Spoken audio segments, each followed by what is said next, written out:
नमस्कार शेतकरी बांधवांनो, तेजशक्ती ॲग्रो फार्मच्या एका नवीन व्हिडिओमध्ये आपल्या सर्वांचं परत एकदा स्वागत. मित्रांनो, पाठीमागं पाहू शकता हा आपला हरभऱ्याचा प्लॉट आहे आणि माझ्या हातामध्ये आपल्या शेतामधला हा हरभरा आहे. मित्रांनो, याला साधारणतः आता 110 दिवस ओलांडून झालेले आहेत आणि आपण कापणीला सुरुवात केलेली आहे.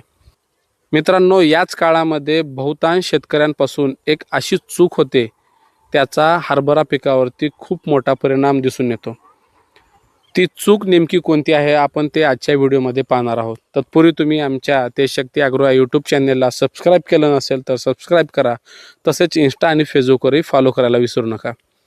तर मित्रांनो, हा 110 दिवसाचा हरभरा जो आहे तो आता एक 70 ते 80% वाढला आहे आणि आपण त्याला कापणीला सुरुवातही केलेली आहे.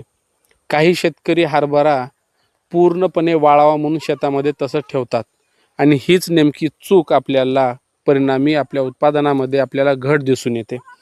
मित्रांनो, हा हरभरा तुम्हाला प्रत्यक्ष दाखवण्यासाठी मी घेतलेला आहे. पाहू शकता हरभरा जो आहे तो खालून वाळायला सुरुवात झालेली आहे. याची घाटेही पूर्णपणे वाळलेली आहेत, पण याची शेंड्याची जी पाने जी आहेत ते अजूनही काही प्रमाणामध्ये आपल्याला हिरवी दिसायला लागतात. आणि काही शेतकरी इथंच संभ्रमामध्ये पडतात की आपण हरभरा पूर्णपणे वाळवावा, त्यानंतर याची कापणी करावी. आणि हीच चूक आपल्याला इथं करायची नाही आहे. जर आपण ही चूक आपल्या शेतामध्ये जर केली तर हरभऱ्याची वरची पाने वाळण्याची वाट जर बघितली आणि जेव्हा आपण याला कापणीला सुरुवात करतो तर याचे घाटेही काढते वेळेस हिसक्याने गळू शकतात आणि इथं आपलं नुकसान होतं. तर मित्रांनो, हरभरा पिकामध्ये हे आपल्याला नुकसान टाळण्यासाठी आपल्याला थोडं जरी वरची पाने हिरवट राहिली तरी चालतं, तर आपण वेळेच्या आधी याची कापणी करायची. असे ढीग टाकून आपण याला वाळवू शकतो. हे एक चांगला उत्तम पर्याय आहे.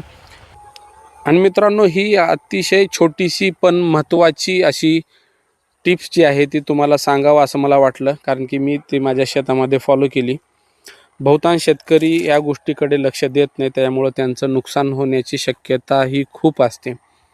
तर मित्रांनो, या यूट्यूब चॅनलच्या मार्फत मी शेतकऱ्यांसाठी अशी छोटी माहिती तुमच्यासाठी घेऊन येत असतो. ही माहिती आवडल्यास आपल्या यूट्यूब चॅनलला सबस्क्राईब करा, व्हिडिओ आपल्या शेतकरी बांधवांना शेअर करा, बेल आयकॉन दाबा.